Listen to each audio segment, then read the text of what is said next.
What's up? It's your boy Drew Cameron, and welcome back to another Unload session where I talk about fatherhood, life, business, and everything in between. All right, so today's topic is about being content. You know, you get a lot of people who say you should be content. Some think it's negative, some think it's positive. Let me know in the comments what you think.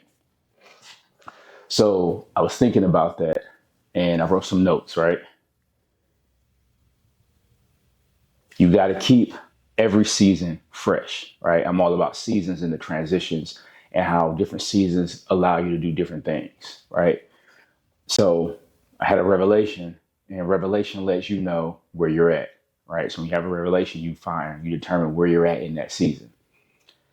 You can't be content with a mind that thinks this is not enough. Okay. So what that means to me and what it made me think about was, you know, if you're content in what you have, if you read the Bible or whatever, it does say, you know, you should be content in what you have, right? And I'll try to find the scripture or whatever and put it in there. A lot of this is for y'all to figure out on your own and just give you some things to think about as a man, as a father, right? And we're so busy at times. I thought about it like trying to get the next shiny object. You know, you get the house of your dreams, you get everything that you wanted, and then you still want more, right? Oh, I want a 5-bedroom house with this, and I want a 2024 Audi S7 series, you know what I mean? With all the trimmings, matte black. I want my wife to have this car. I want my kids to have this. I want. Bunch of I wants, right? And then let's say you get all of those things. Now you want more. And society and people and the media and everything around us pushes you to think and believe that that's what life is about. Just get more and more and more, right? And there's nothing wrong with wanting more, but why do you need more? You know, I'm a believer in your why. And your why is important because you need to know why you want something. You know, why do you want more? And when you start fundamentally taking apart why you want things, you start figuring out that, hey, maybe I don't really want this, or I don't really need this, or what I'm really searching for is a level of comfort or a level of thrill or whatever it is. It's up for you to determine what that is, but we all are built the same way on foundational like principles on, you know, love, shelter, good health. I'm going off on a tangent here, so I can't think of everything that I want to say specifically, but everybody's priorities and everybody's is going to be different anyway. So for me to sit up here and try to give you exactly what it is, I'm not going to do that. Not to mention, these are unloads. These are me just getting my thoughts out. And I say that to just put it into perspective for anybody that wants to comment and chime in more. Like I said, I'm just having a discussion. And I'm getting more comfortable on the camera and being able to, put these thoughts and things out there. But if you're being content, in what you have, right, then that means 100% being in gratitude of all the things that you have, down to where I'm at right now, this toolbox, my weights, my camera, my lens, my lights, my TV, my computer, my car's over here, my house, everybody, my kid. Like, you being content is being 100% understanding and deserving of what it is that you have and being in gratitude and having a certain level of a perspective and a perception, right? And the only way you can get to that level of being content in what you have is changing your perspective and being very thankful and grateful, right? So it changes the value of everything you have because you know what it took to get it, especially if you work the job, and you be okay in the abundance that you do have. If you're an entrepreneur and you work a day and you make 10,000 in a day, then the level of what you're grateful for is going to be different. Not to say you're not grateful, not to say you're not being content, it's just that the level of what you're operating on, is different, and everybody's level is different. So that's why certain sayings, I'm putting a lot of quotes and sayings in here. I see that's why the saying the grass is always greener on the other side is because it's on the other side So if you take valuable steps to get to the other side, then your grass will be greener as well. But back on the topic of being content, a few years ago, my wife had told me, well, this is about 10 years ago. She had told me that you're too content, right?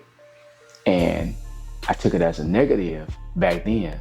And it pushed me and strived me to get a bigger house, to get more cars, to do all these things, because she said I was content, meaning I was comfortable. I was being stagnant, right? But there was nothing wrong with that. We had a house, we had cars then, we had everything we needed. But I wasn't able to articulate that as a man and say, hey, well, what is it that you think that I'm being content in? 'Cause I never asked. I went and did a whole bunch of other things before I asked when she said I was being content, and that's what we do a lot of times in life. We don't sit there and decide like, well, why did someone say that about me? Or why am I feeling this way in this situation? And then you go chase the next shiny object. You go chase something new, right? Oh, they said this. I must need to go get some new Jordans on my feet. I must need to go do this. And that's not it. That in actuality, you need to sit there and decide, okay, where do I need to go from here? In my situation years ago, had nothing to do with none of that. It was about taking trips. Now I'm using the example for me and my wife earlier, right? It was about taking more trips and doing more activities. It was not about material things. It was about having more game nights. But because I did all of that, because I didn't ask, right? And maybe I didn't listen. I don't believe we had the discussion. Don't get me wrong, right? Don't go after my wife or none of that. But I don't believe we had the discussion, and I didn't ask, because that was back then when I didn't ask questions either. I was so much trying to be a man of action. Oh, I'm being content. Let me go move. Let me go do this. No, what I should have done is, well, what do you mean by that? Have a conversation to fully understand what my wife was explaining to me about what her concern was. So, but she also got distracted by all the shiny objects because I bought them. We bought them. You know what I'm saying? We did all of those things. And then come to find out, it was like, well, we come to a crossroads years later again. Oh man, I think we're getting too content. Now being older, wiser. Well, what does that mean? What does being content mean? Oh, well, we don't do this. We don't do that. We used to do this. Oh, okay. I don't need to go make 100,000 more. I don't need to go buy another, Audi or another Durango or another, you know what I mean? Like, I don't need to go do those things. I just need to hunker down and pay attention to my family and all their wants and needs, and figure out how to help them to understand their wants and needs, so we can have clarity, clear vision on what it is we need. Because if I chased and continued to do all of those things, I wouldn't have time to do this, something I always wanted to do, make content, make a opportunity to do something great. I wouldn't have the opportunity to sit down and write my book, because I'd be continuing to chase more and more and more. How you gonna do all that if you're trying to write a book? How you gonna? And people will say like, oh, you can do everything. You can't do everything, right? You can do anything, but you can't do everything. So, just my thoughts on being content. Let me know what you think. I just want to bring it full circle. But if you can't be content in what you have, right, then you're never going to progress in life the way you should, because you're going to keep chasing new things. So understand that being content is not always a bad thing, especially if you have all your wants and your needs taken care of.